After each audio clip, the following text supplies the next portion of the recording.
Honourable Speaker, I present the budget for 25-26. This budget continues our government's efforts to A. Accelerate growth, B. Secure inclusive development, C. Invigorate private sector investments, D. Uplift household sentiments, and E. Enhance spending power of India's rising middle class. Together, we embark on a journey to unlock our nation's tremendous potential for greater prosperity and global positioning under the leadership of Honourable Prime Minister Shri Narendra Modi. As we complete the first quarter of the 21st century, continuing geopolitical headwinds suggest lower global economic growth over the medium term.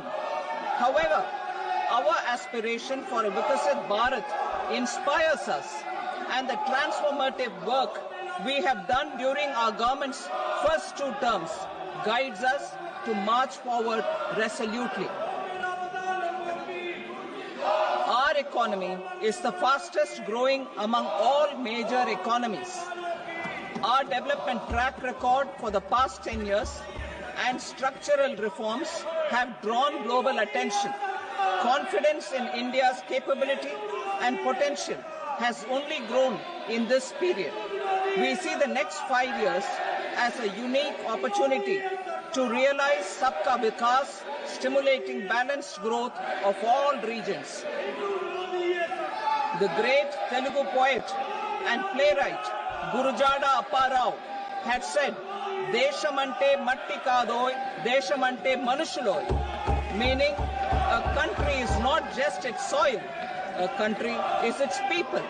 In line with this, for us, Vikasit Bharat encompasses zero poverty, 100% quality good school education, access to high quality, affordable and comprehensive health care, 100% skilled labor with meaningful employment, 70% women in economic activities, and farmers making our country the food basket of the world. In this budget, the proposed development measures span 10 broad areas, focusing on Garib, Youth, Annadata, and Nari, spurring agricultural growth and productivity, building rural prosperity and resilience, taking everyone together on an inclusive growth path, boosting manufacturing and furthering Make in India, supporting MSMEs, enabling employment-led development, investing in people, economy, and innovation, securing energy supplies, promoting exports, and nurturing innovation. For this journey of development, our 4 powerful engines are agriculture, MSME, investments, and exports. The fuel, our reforms, our guiding spirit, inclusivity, and the destination, Vikasit Bharat. This budget aims to initiate transformative reforms across 6 domains. During the first 5 years, these will augment our growth potential and global competitiveness. The domains are taxation, power sector, urban development, mining, financial sector, and regulatory reforms. Agriculture as the first engine.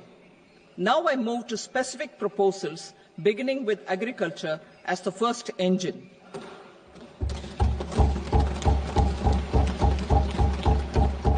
Prime Minister Dhan Dhanya Krishi Yojana, Developing Agri-Districts Program. Motivated by the success of the Aspirational District Program, our government will undertake a Prime Minister Dhan Dhanya Krishi Yojana in partnership with states. Through the convergence of existing schemes and specialized measures, the program will cover 100 districts with low productivity, moderate crop intensity, and below average credit parameters. It aims to 1. Enhance agricultural productivity, 2. Adopt crop diversification and sustainable agricultural practices, 3. Augment post-harvest storage at the panchayat and block level. 4. Improve irrigation facilities. And 5. Facilitate availability of long-term and short-term credit. This program is likely to help 1.7 crore farmers. Building rural prosperity and resilience. A comprehensive multi-sectoral rural prosperity and resilience program will be launched in partnership with the states. This will address underemployment in agriculture through skilling, investment, technology, and invigorating the rural economy. The goal is to generate ample opportunities in rural areas so that migration is an option but not a necessity. The program will focus on rural women, young farmers, rural youth, marginal and small farmers, and landless families. The details are in Annexure A. Domestic best practices will be incorporated, and appropriate technical and financial assistance will be sought from multilateral development banks. In Phase 1, 100 developing agri-districts will be covered. Atmanirbharta in pulses. Our government is implementing the National Mission for Edible Oilseed for achieving Atmanirbharta in edible oils. Our farmers have the capability to grow enough for our needs and more. 10 years ago, we made concerted efforts and succeeded in achieving near self-sufficiency in pulses. Farmers responded to the need by increasing the cultivated area by 50%, and government arranged for procurement and remunerative prices. Since then, with rising incomes and better affordability, our consumption of pulses has increased significantly. Our government will now launch a 6-year mission for Atmanirbharta in pulses with a special focus on Tuar, Urad and Masoor. Details are in Annexure B. Central agencies such as NAFED and NCCF will be ready to procure these 3 pulses as much as offered during the next 4 years from farmers who register with these agencies and enter into agreements. Comprehensive program for vegetables and fruits. It is encouraging that our people are increasingly becoming aware of their nutritional needs. It is a sign of a society becoming healthier. With rising income levels, the consumption of vegetables, fruits, and Shri Anna is increasing significantly. A comprehensive program to promote production, efficient supplies, processing, and remunerative prices for farmers will be launched in partnership with the states. Appropriate institutional mechanisms for implementation and participation of farmer producer organizations and cooperatives will be set up. Makhana board in Bihar. For this, there is a special opportunity for the people of Bihar. A Makhana board will be established in the state to improve production, processing, value addition, and marketing of Makhana.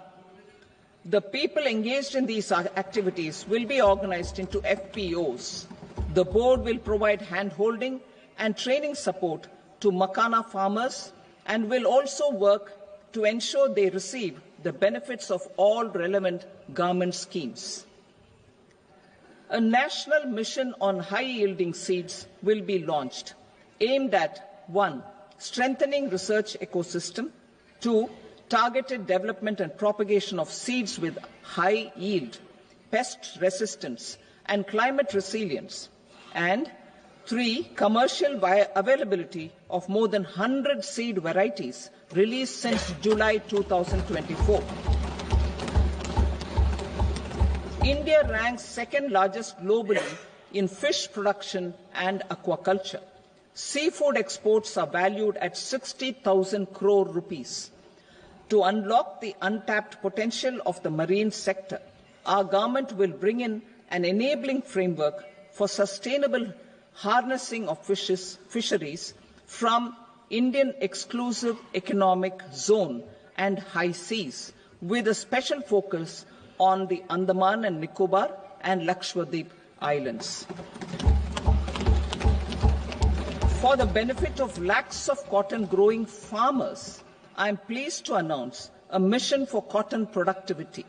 This 5-year mission will facilitate significant improvements in productivity and sustainability of cotton farming and promote extra long staple cotton varieties. The best of science and technology support will be provided to farmers. Aligned with our integrated 5F vision for the textile sector, this will help in increasing incomes of the farmers and ensure a steady supply of quality cotton for rejuvenating India's traditional textile sector. Kisan credit cards facilitate short-term loans for 7.7 crore farmers, fishermen, and dairy farmers. The loan limit under modified interest subvention scheme will be enhanced from 3 lakh rupees to 5 lakh rupees for loans taken through the KCC. For Atmanirbharta in urea production, our government had reopened 3 dormant urea plants in the eastern region. To further augment urea supply, a plant with annual capacity of 12.7 lakh metric tons will be set up at Namrup in Assam.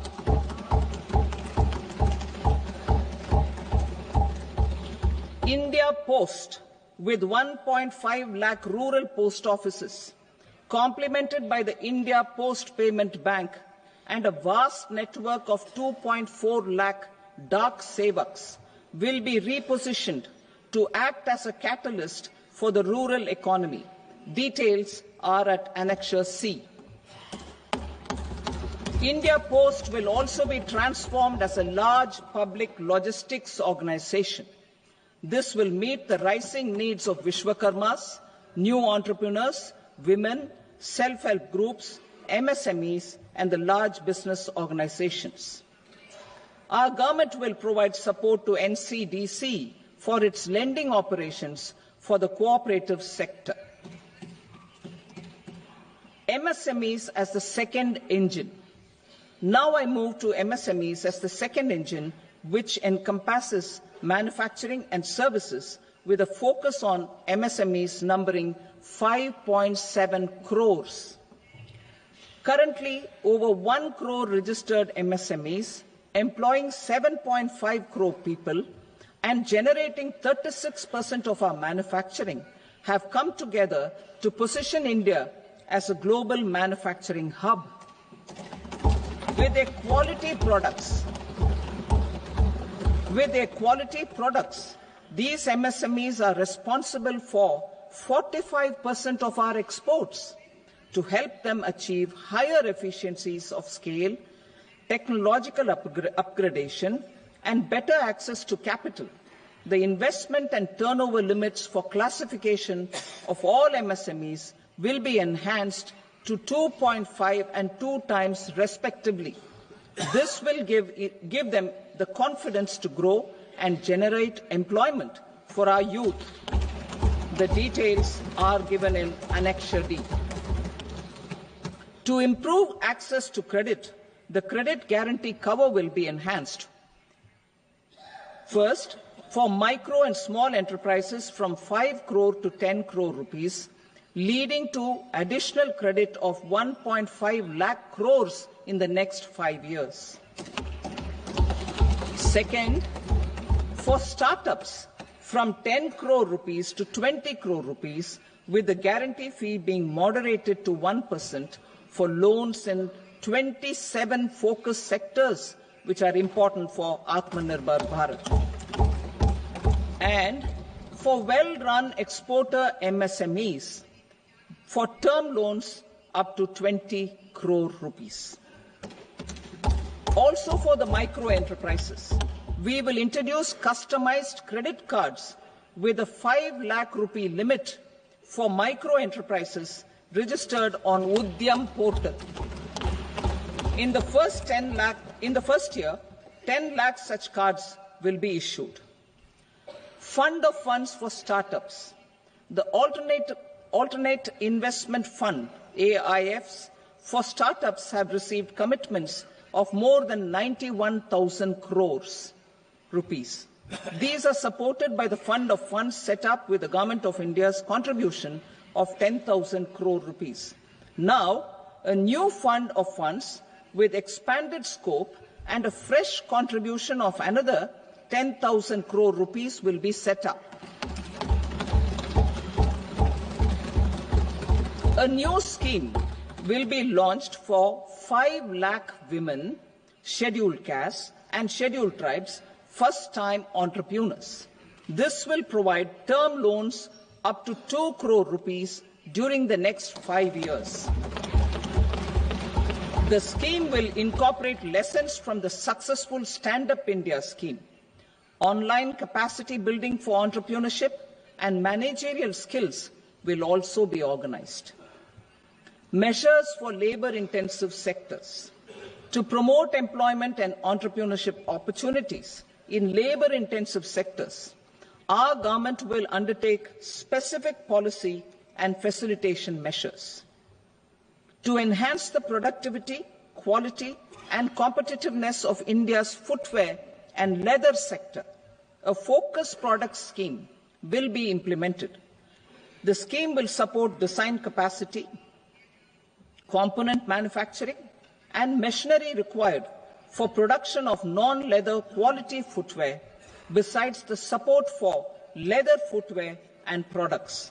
The scheme is expected to facilitate employment for 22 lakh persons, generate over 4 lakh crore rupees, and exports of over 1.1 lakh crore rupees. Measures for the toys sector. Building on the National Action Plan for Toys, we will implement a scheme to make India a global hub for toys. The scheme will focus on development of clusters, skills, and a manufacturing ecosystem that will create high-quality, unique, innovative, and sustainable toys that will represent the Made in India brand. Support for food processing.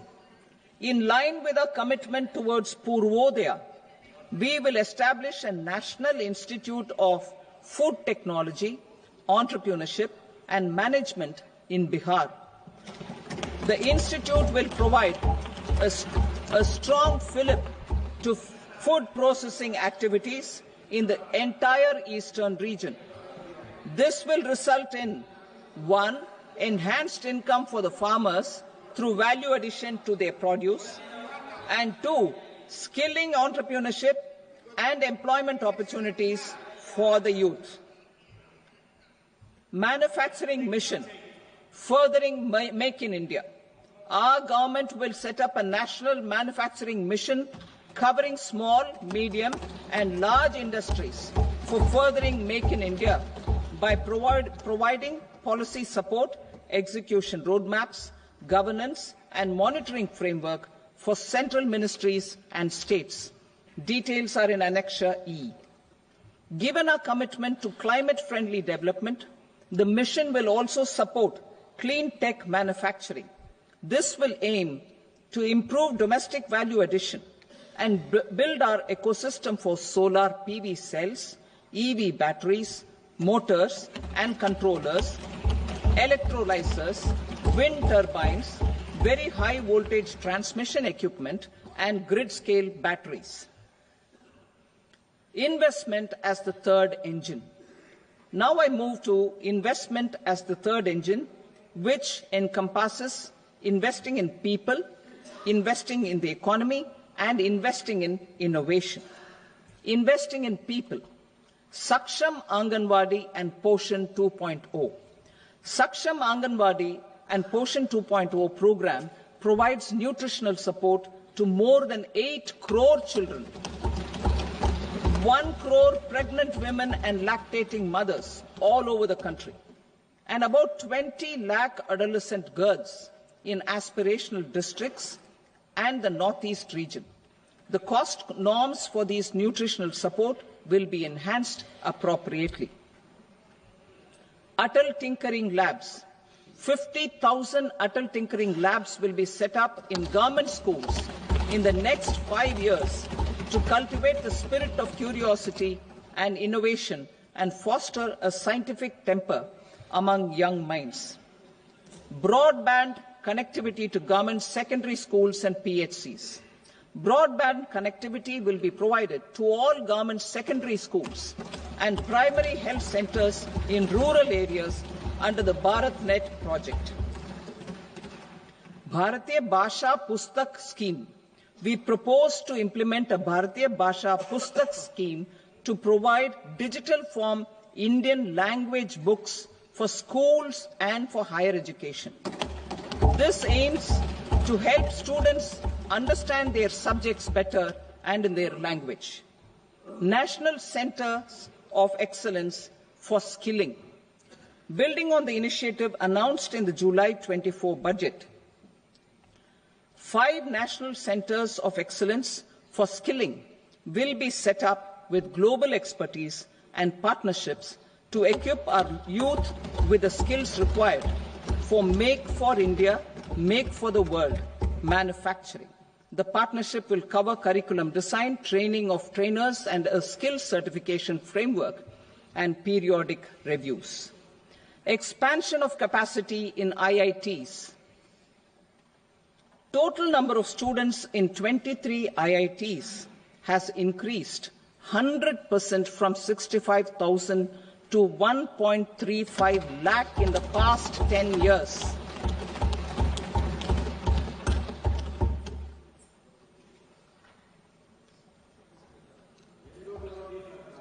Additional infrastructure will be created in the 5 IITs started after 2014 to facilitate education for 6,500 more students.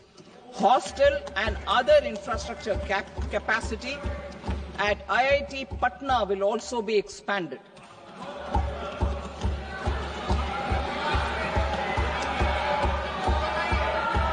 Center of Excellence.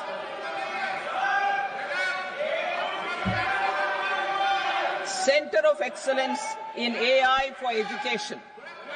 I had announced 3 centers of excellence in artificial intelligence for agriculture, health, and sustainable cities in 2023. Now a center of excellence in artificial intelligence for education will be set up with a total outlay of 500 crores. Expansion of medical education. Our government has added almost 1.1 lakh undergraduate and postgraduate medical education seats in 10 years, an increase of 130%. In the next year, 10,000 additional seats will be added in medical colleges and hospitals towards the goal of adding 75,000 seats in the next 5 years. Daycare cancer centers in all district hospitals. Our government will facilitate setting up of daycare cancer centers in all district hospitals in the next 3 years. 200 centers will be established in 25-26 itself. Strengthening urban livelihoods. Our government has been giving priority to assisting urban poor and vulnerable groups. A scheme for socio-economic upliftment of urban workers will be implemented to help them improve their incomes, have sustainable livelihoods, and a better quality of life. PM Swanidhi scheme has benefited more than 68 lakh street vendors, giving them respite from high-interest informal sector loans. Building on this success, the scheme will be revamped with enhanced loans from banks, UPI-linked credit cards with 30,000 rupees limit, and capacity building support. Social Security scheme for welfare of online platform workers. Gig workers of online platforms provide great dynamism to the new age services economy. Recognizing their contribution, our government will arrange for their identity cards and registration on the e-Shram portal. They will be provided health care under PM Jan Arogya Yojana. This measure is likely to assist nearly 1 crore gig workers.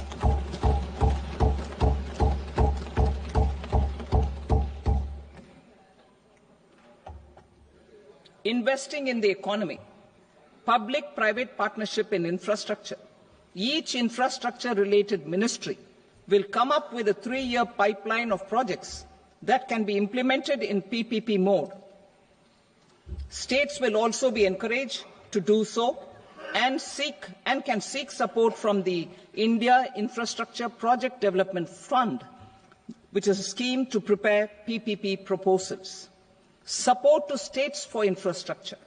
An outlay of 1.5 lakh crore is proposed for the 50-year interest-free loans to states for capital expenditure and incentives for reforms. Building on the success of the first asset monetization plan announced in 2021, the second plan for 2025 to 30 will be launched to plough back capital of 10 lakh crore in new projects. Regulatory and fiscal measures will be fine-tuned to support the plan. Jal Jeevan Mission. Since 2019, 15 crore households, representing 80% of India's rural population, have been provided access to portable tap water connections. To achieve 100% coverage, I am pleased to announce the extension of this mission until 2028 with an enhanced total outlay. The mission's focus will be on the quality of infrastructure and O&M of rural piped water supply schemes through Jan Bhagidari. A separate MOU or separate MOUs will be signed with the states and union territories to ensure sustainability and citizen-centric water services delivery. Urban sector reforms. Building on the July budget proposals, urban sector reforms related to governance, municipal services, urban land and planning will be incentivized. Urban Challenge Fund. The government will set up an urban challenge fund of 1 lakh crore rupees to implement the proposals for cities as growth hubs, creative redevelopment of cities, and for water and sanitation purposes announced in the July budget. This fund will finance up to 25% of the cost of bankable projects, with a stipulation that at least 50% of the cost is funded from bonds, bank loans and PPPs. An allocation of 10,000 crore is proposed in 2025-26. Power sector reforms. We will incentivize electricity distribution reforms and augmentation of intra-state transmission capacity by states. This will improve financial health and capacity of electricity companies. Additional borrowing of 0.5% of GSDP will be allowed to states contingent on these reforms. Nuclear energy mission for Vikasit Bharat. Development of at least 100 gigawatt of nuclear energy by 2047 is essential for our energy transition efforts. For an active partnership with the private sector towards this goal, amendments to the Atomic Energy Act and the Civil Liability for Nuclear Damage Act will be taken up. A nuclear energy mission for research and development of small modular reactors with an outlay of 20,000 crore will be set up. At least 5 indigenously developed small modular reactors will be operationalized by 2033. Shipbuilding. The shipbuilding financial assistance policy will be revamped to address cost disadvantages. This will also include credit notes for shipbreaking in Indian yards to promote the circular economy. Large ships above a specified size will be included in the infrastructure harmonized master list. Shipbuilding clusters will be facilitated to increase the range, categories and capacity of ships. This will include additional infrastructure, facilities, skilling and technology to develop the entire ecosystem. Maritime Development Fund. For long-term financing for the maritime industry, a Maritime Development Fund with a corpus of 25,000 crore rupees will be set up. This will be for distributed support and promoting competition. This will have up to 49% contribution by the government, and the balance will be mobilized from ports and from private sector. UDAN regional connectivity schemes. UDAN has enabled 1.5 crore middle-class people to meet their aspirations for speedier travel. The scheme has connected 88 airports, and operationalized 619 routes.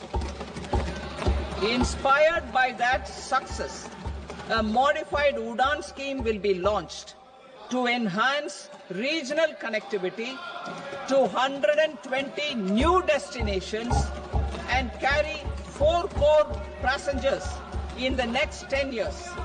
4 crore additional passengers in the next 10 years. The scheme will also support helipads and smaller airports in hilly, aspirational and northeast regional districts. Greenfield airports will be facilitated in Bihar to meet the future needs of the state. These will be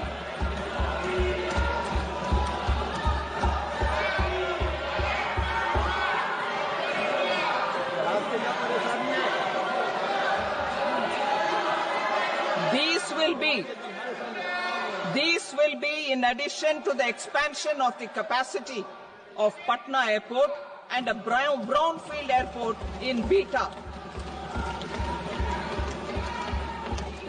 Western Kosi Canal project in Mithilanchal. Financial support will be provided for the Western Kosi Canal ERM project, benefiting a large number of farmers cultivating over 50,000 hectares of land in the Mithilanchal region of Bihar.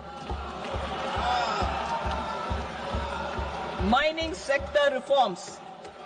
Mining sector reforms, including those for minor minerals, will be encouraged through sharing of best practices and institutions of a state mining index. A policy for recovery of critical minerals from tailings will be brought out. Under the special window for affordable and mid-income housing, SWAMI, 50,000 dwelling units in stressed housing projects have been completed and keys handed over to home buyers. Another 40,000 units will be completed in 2025, further helping middle-class families who were paying EMIs on loans taken for apartments while also paying rent for their current dwellings. Building on this success, SWAMI Fund 2 will be established as a blended finance facility with contribution from the government, banks and private investors. This fund of 15,000 crore rupees will aim for expeditious completion of another 1 lakh units. PM Gati Shakti data for private sector.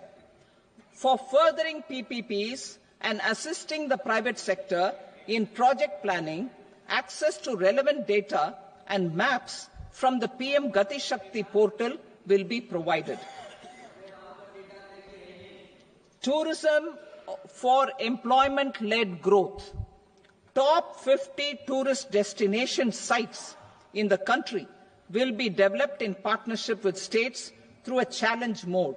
Land for building key infrastructure will have to be provided by the states. Hotels in these destinations will be included in the infrastructure harmonized list. The following measures will be taken for facilitating employment-led growth: organizing intensive skill development programs for our youth, including in institutes of hospitality management, providing mudra loans for homestays, improving ease of travel and connectivity to tourist destinations, providing performance-linked incentives to states for effective destination management, including tourist amenities, cleanliness, and marketing efforts, and introducing streamlined e-visa facilities along with visa fee waivers for certain tourist groups.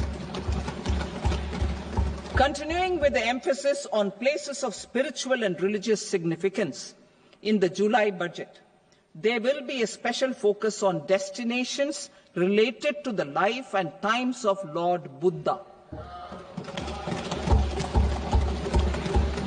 Medical tourism and heal in India. Medical tourism and heal in India will be promoted in partnership with the private sector, along with capacity building and easier visa norms. Investing in innovation. To implement private sector-driven research, development and innovation initiatives announced in the July budget, I am now allocating 20,000 crore rupees for this purpose. A deep tech fund of funds will also be explored to catalyze the next generation startups as a part of this initiative. In the next 5 years, under the PM Research Fellowship Scheme, we will provide 10,000 fellowships for technological research in IITs and IISc with enhanced financial support. The second gene bank with 10 lakh germplasm lines will be set up for future food and nutritional security. This will provide conservation support to both public and private sectors for genetic resources. We will start a national geospatial mission to develop foundational geospatial infrastructure and data. Using PM Gati Shakti, this mission will facilitate modernization of land records, urban planning, and design of infrastructure projects. A Gyan Bharatam mission for survey, documentation, and conservation of our manuscript heritage with academic institutions, museums, libraries, and private collectors will be undertaken to cover more than 1 crore manuscripts. We will set up a national digital repository of Indian knowledge systems for knowledge sharing. Now I move to exports as the fourth engine. We will set up an export promotion mission with sectoral and ministerial targets driven jointly by the Ministries of Commerce, MSME, and Finance. It will facilitate easy access to export credit, cross-border factoring support, support to MSMEs to tackle non-tariff measures in overseas markets. A digital public infrastructure, Bharat Trade Net, for international trade will be set up as a unified platform for trade documentation and financing solutions. This will complement the Unified Logistics Interface platform. The BTN will be aligned with international practices. Support will be provided to develop domestic manufacturing capacities for our economy's integration with global supply chains. Sectors will be identified based on objective criteria. Facilitation groups with participation of senior officers and industry representatives will be formed for select products and supply chains.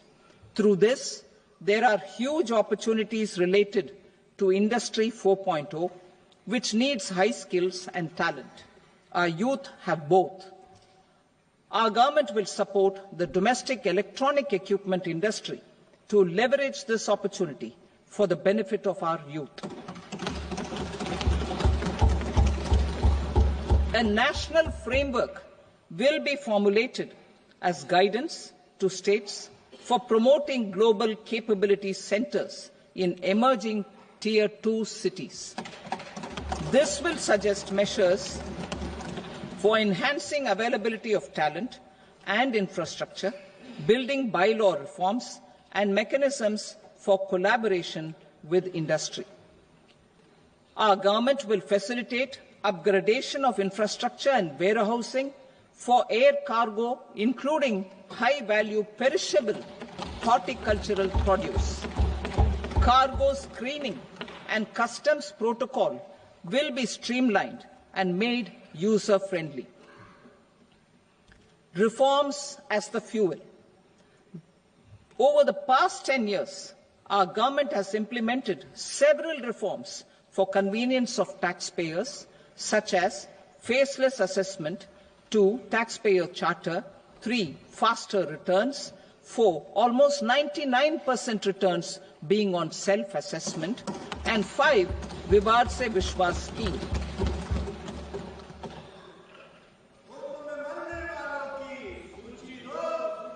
Continuing these efforts, I reaffirm the commitment of the Tax Department to trust first, scrutinize later. I also propose to introduce the new income tax bill next week. I will detail the indirect tax reforms and changes in direct taxes in Part B. Financial sector reforms. The FDI limit for the insurance sector will be raised from 74 to 100%. This enhanced limit will be available for those companies which invest the entire premium in India.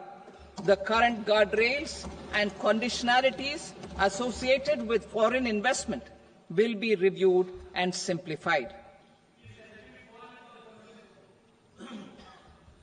The services of India Post Payment Bank will be deepened and expanded in rural areas.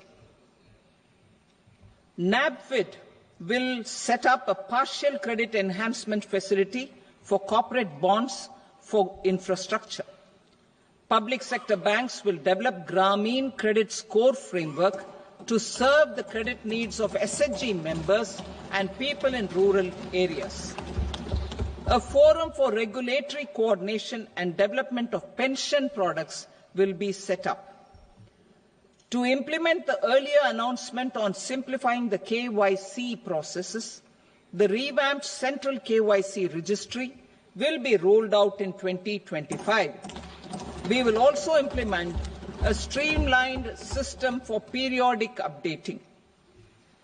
Requirements and procedures for speedy approval of company mergers will be rationalized. The scope for fast-track mergers will also be widened and the process made simpler. As proposed in the interim budget, we signed bilateral investment treaties with 2 countries in 2024 to encourage sustained foreign investment, and in the spirit of First Develop India, the current model BIT will be revamped and made more investor-friendly. In the last 10 years, in several aspects, including financial and non-financial, our government has demonstrated a steadfast commitment to ease of doing business. We are determined to ensure that our regulations must keep up with technological innovations and global policy developments. A light-touch regulatory framework based on principles and trust will unleash productivity and employment. Through this framework, we will update regulations that were made under old laws. To develop this modern, flexible, people-friendly and trust-based regulatory framework appropriate for the 21st century, I propose 4 specific measures. A high-level committee for regulatory reforms will be set up for a review of all non-financial sector regulations, certifications, licenses and permissions. The committee will be expected to make recommendations within a year. The objective is to strengthen trust-based economic governance and take transformational measures to enhance ease of doing business, especially in matters of inspection and compliances. States will be encouraged to join in this endeavour. An investment friendliness index of states will be launched in 2025 to further the spirit of competitive, cooperative federalism. Under the Financial Stability and Development Council, a mechanism will be set up to evaluate impact of the current financial regulations and subsidiary instructions. It will also formulate a framework to enhance their responsiveness and development of the financial sector. In the Jan Vishwas Act 2023, more than 180 legal provisions were decriminalized. Our government will now bring up the Jan Vishwas Bill 2.0 to decriminalize more than 100 provisions in various laws. I now move to fiscal policy. In the July budget, I had committed to staying the course for fiscal consolidation. Our endeavour will be to keep the fiscal deficit each year such that central government debt remains on a declining path as a percentage of the GDP. The roadmap for the next 6 years has been detailed in the FRBM statement. Revised estimates for 2024-25. The revised estimate of the total receipts other than borrowings is 31.47 lakh crore rupees, of which the net tax receipts are 25.57 lakh crore rupees. The revised estimate of the total expenditure is 47.16 lakh crore rupees, of which the capital expenditure is about 10.18 lakh crore rupees. The revised estimate of the fiscal deficit is 4.8% of the GDP. Budget estimates for 25-26. Coming to 25-26, the total receipts other than borrowings and total expenditure are estimated at 34.96 lakh crore rupees and 50.65 lakh crore rupees respectively. The net tax receipts are estimated at 28.37 lakh crore rupees. The fiscal deficit is estimated to be 4.4% of GDP. To finance the fiscal deficit, the net market borrowings from dated securities are estimated at 11.54 lakh crore. The balance financing is expected to come from small savings and other sources. The gross market borrowings are estimated at 14.82 lakh crore rupees. I will now move to Part B. Indirect taxes. My proposals relating to customs aim to rationalize tariff structure and address duty inversion. These will also support domestic manufacturing and value addition, promote exports, facilitate trade, and provide relief to common people. Rationalization of customs tariff structure for industrial goods. As a part of comprehensive review of customs rate structure announced in July 2024 budget, I propose to 1. Remove 7 tariff rates. This is over and above the 7 tariff rates removed in 23-24 budget. After this, there will be only 8 remaining tariff rates, including 0 rate. 2. Apply appropriate cess to broadly maintain effective duty incidence except on a few items where such incidents will reduce marginally. 3. Levy not more than one cess or surcharge. Therefore, I propose to exempt social welfare surcharge on 82 tariff lines that are subject to a cess. I shall now take up sector-specific proposals. To provide relief to patients, particularly those suffering from cancer, rare diseases, and other severe chronic diseases, I propose to add 36 life-saving drugs and medicines to the list of medicines fully exempted from basic custom duty.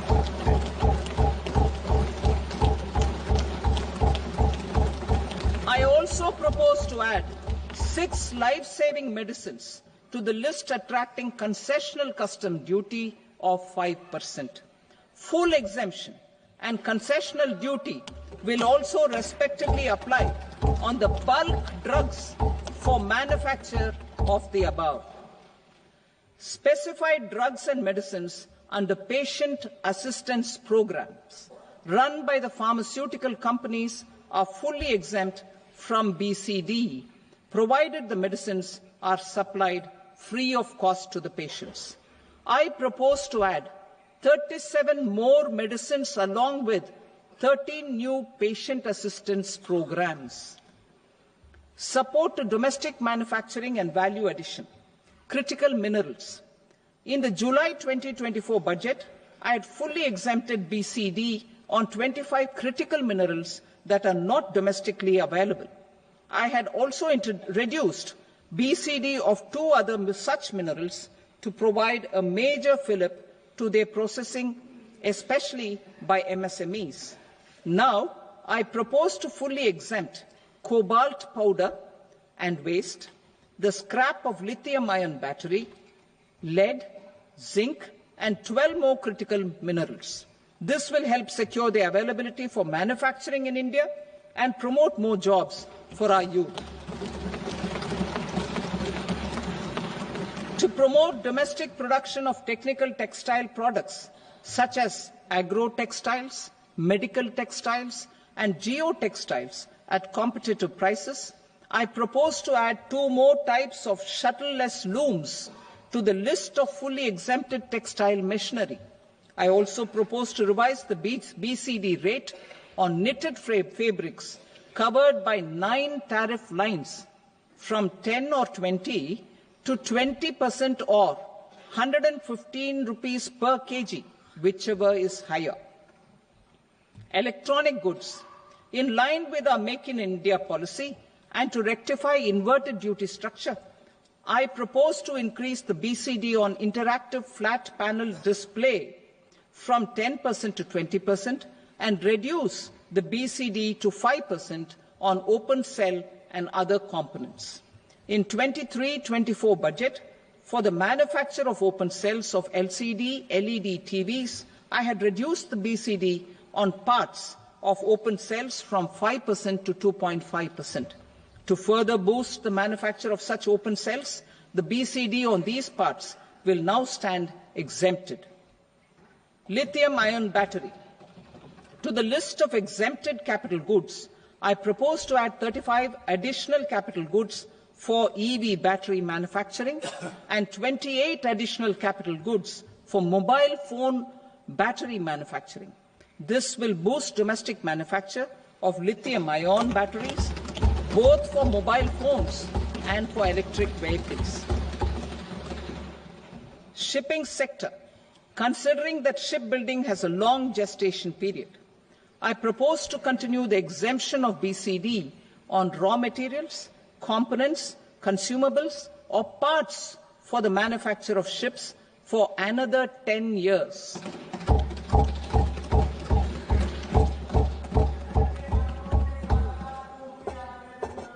I also propose the same dispensation for shipbreaking to make it more competitive. Telecommunication. To prevent classification disputes, I propose to reduce the BCD from 20% to 10% on carrier-grade Ethernet switches to make it at par with non-carrier-grade Ethernet switches. Export promotion. To facilitate exports of handicrafts, I propose to extend the time period for export from 6 months to 1 year, further extendable by another 3 months if required. I also propose to add 9 items to the list of duty-free inputs. Leather sector. I propose to fully exempt BCD on wet blue leather to facilitate imports for domestic value addition and employment. I also propose to exempt crushed leather from 20% export duty to facilitate exports by small tanners. Marine products. To enhance India's competitiveness in the global seafood market, I propose to reduce BCD from 30% to 5% on frozen fish paste, surimi, for manufacture and export of its analog products.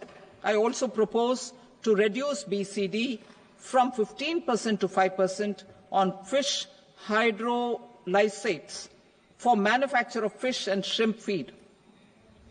In July 2024 budget, to promote development of domestic MROs for aircraft and ships, I had extended the time limit for export of foreign origin goods that were imported for repairs from 6 months to 1 year and further extendable by 1 year. I now propose to extend the same dispensation for railway goods. Time limit for provisional assessment.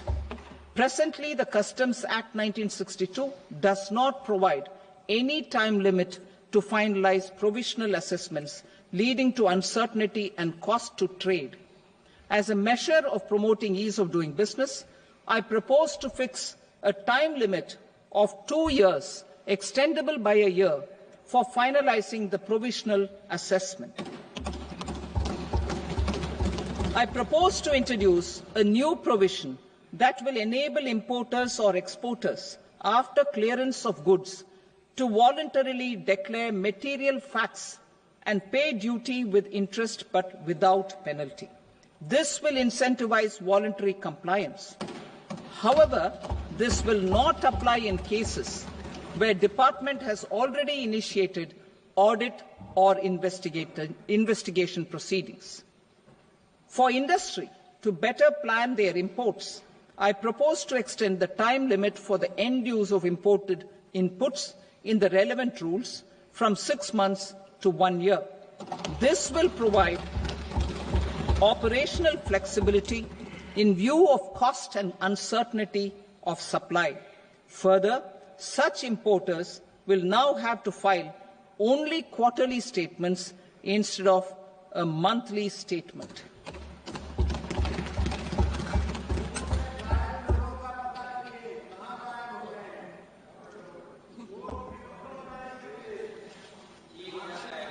I now come to my direct tax proposals. In Part A, I have briefly underlined taxation reforms as one of key reforms to realize our vision of Vikasit Bharat. In respect of criminal law, our government had earlier ushered in Bharatiya Nyaya Sanhita, replacing Bharatiya Danda Sanhita. I am happy to inform this august House and the country that for new income tax bill will carry forward the same spirit of Nyaya in its drafting as well.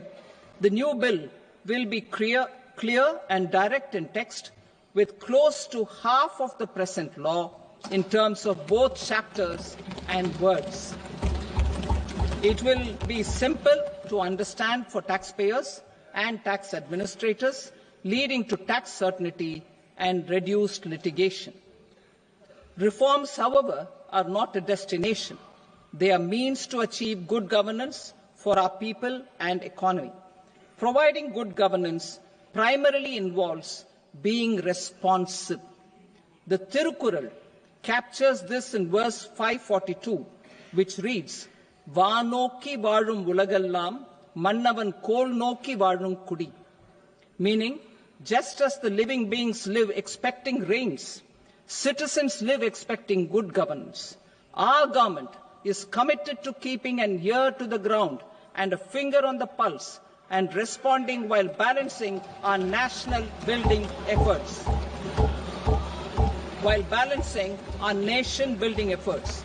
The following measures will detail just how our government will, under the guidance of PM Modi, has taken steps to understand and address. I repeat that sentence, sir. The following measures will detail just how our government, under the guidance of PM Modi, has taken steps to understand and address the needs voiced by our citizens. My tax proposals are guided by this spirit. The objectives of my proposals are as follows. Personal income tax reforms with special focus on middle class. Rationalization of TDS and TCS for easing difficulties.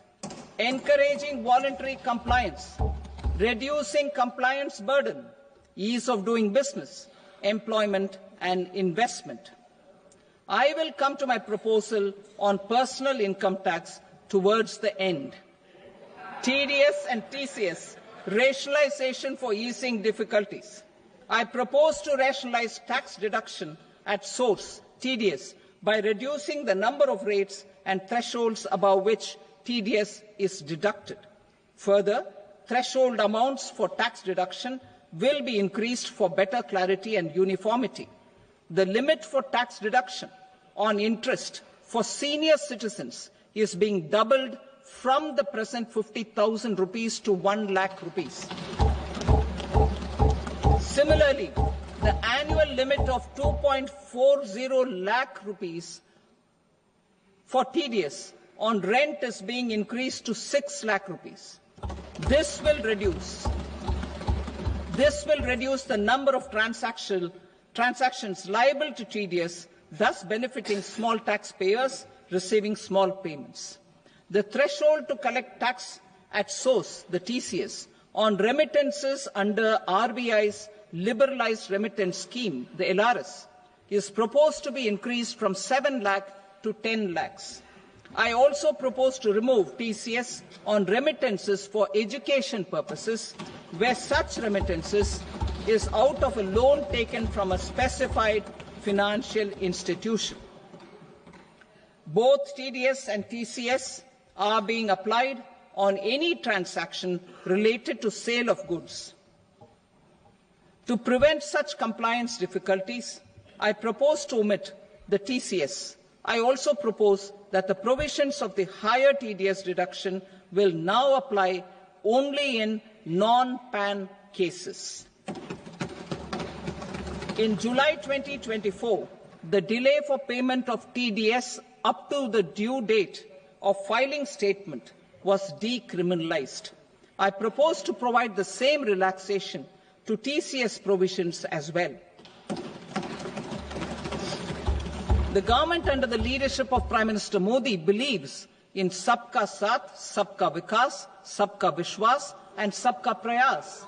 In line with this, we brought in updated return facility in 2022 for voluntary compliance by taxpayers who had omitted to report their correct income. Our trust in taxpayers was proved right. Nearly 90 lakh taxpayers voluntarily updated their incomes by paying additional tax. Taking this trust further, I now propose to extend the time limit to file updated returns for any assessment year from the current limit of 2 years to 4 years. I propose to reduce the compliance burden for small charitable trusts and institutions by increasing their period of registration from 5 years to 10 years. It is also proposed that disproportionate consequences do not arise for minor defaults such as incomplete applications filed by charitable entities. Presently, taxpayers can claim the annual value of self-occupied properties as nil only on the fulfillment of certain conditions.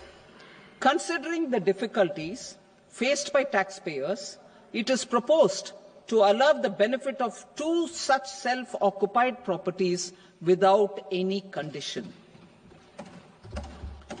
To streamline the process of transfer pricing and to provide an alternative to yearly examination, I propose to introduce a scheme for determining arm's length price of international transaction for a block period of 3 years. This will be in line with global best practices. With a view to reduce litigation and provide certainty in international taxation, the scope of safe harbour rules is being expanded. A number of senior and very senior citizens have very old national savings scheme accounts. As interest is no longer payable on such accounts, I propose to exempt withdrawals made from NSS by individuals on or after 29th August 2024. I am also proposing to allow similar treatment to NPS Vatsalya accounts as is available to normal NPS accounts subject to overall limits.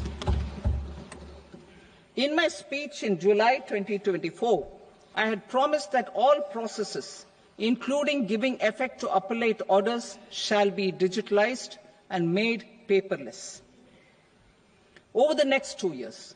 So I'm happy to announce that digitalization is being made operational now. In July 2024, we brought in the Vivad Se Vishwas scheme to resolve income tax disputes pending in appeal. The scheme has received a great response, with nearly 33,000 taxpayers having availed of the scheme to settle their disputes. I have a few proposals to promote investment and employment. It is proposed to provide a presumptive taxation regime for non-residents who provide services to a resident company that is establishing or operating an electronics manufacturing facility. I further propose to introduce a safe harbour for tax certainty for non-residents who store components for supply to specified electronics manufacturing units. Presently, the tonnage tax scheme is available only to sea-going ships. The benefits of existing tonnage tax scheme are proposed to be extended to inland vessels registered under the Indian Vessels Act 2021 to promote inland water transport in the country. Extension for incorporation of startups. We continue to support the Indian startup ecosystem. I propose to extend the period of incorporation by 5 years to allow the benefit available to startups which are incorporated before 1/4/2030. In order to attract and promote additional activities in the IFSC, I am inter alia proposing specific benefits to ship leasing units, insurance offices, and treasury centres of global companies which are set up in IFSC. Further, to claim benefits, the cut-off date for commencement in IFSC has also been extended by 5 years to 31/3/2030. Category 1 and Category 2 AIFs are undertaking investments in infrastructure and other such sectors. I propose to provide certainty of taxation to these entities on the gains from securities, to promote funding from sovereign wealth funds and pension funds to the infrastructure sector. I propose to extend the date of making an investment by 5 more years up to 31st March 2030.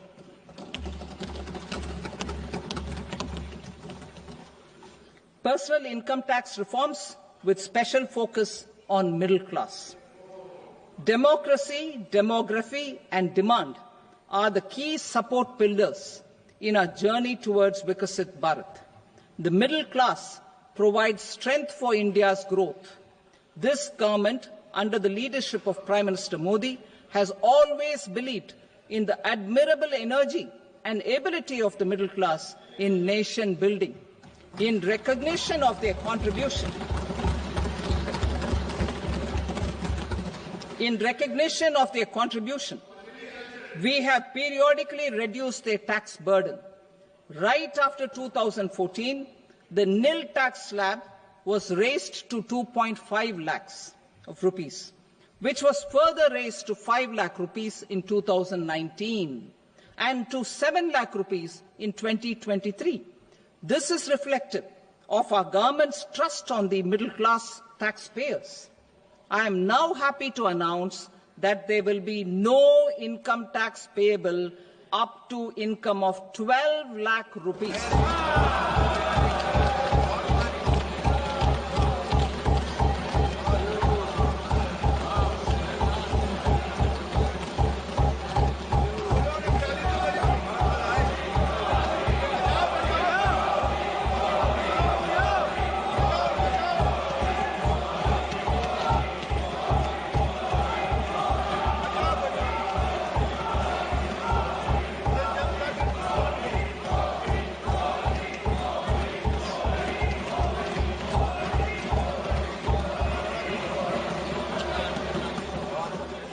So, average income of 1 lakh per month, other than the special rate income such as capital gains, under the new regime.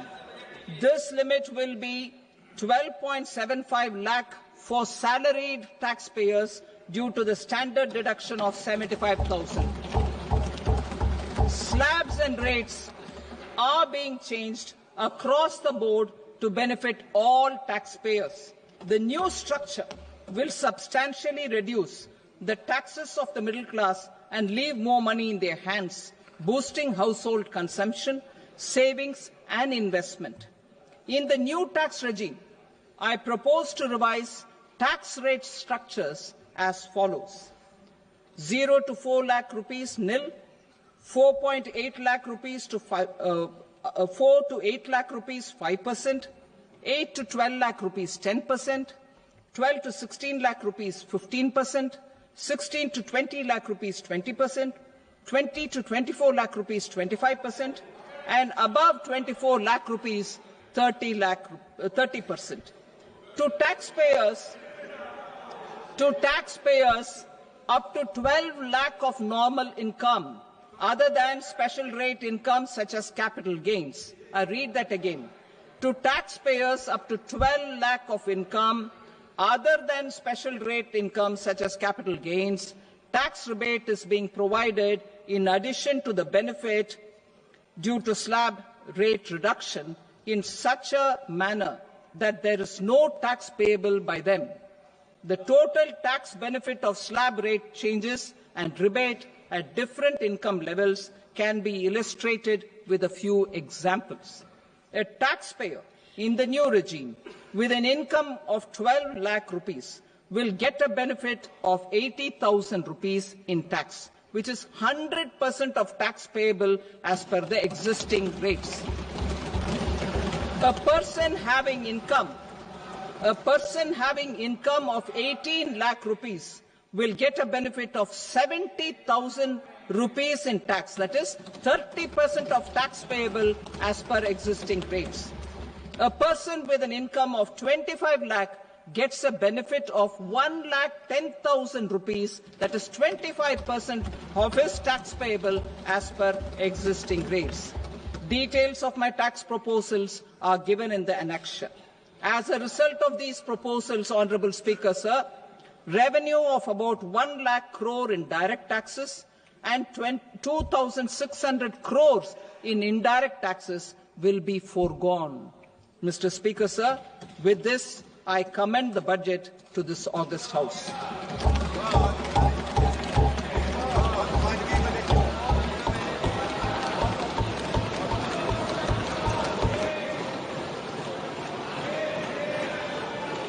Item number 2, Srimati Nirmala Sitharaman.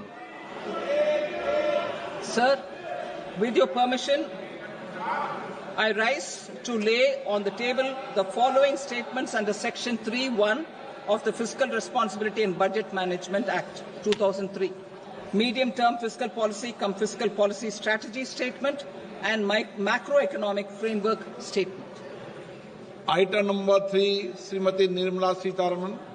Sir, with your permission, I rise to move for leave to introduce the Finance Bill 2025.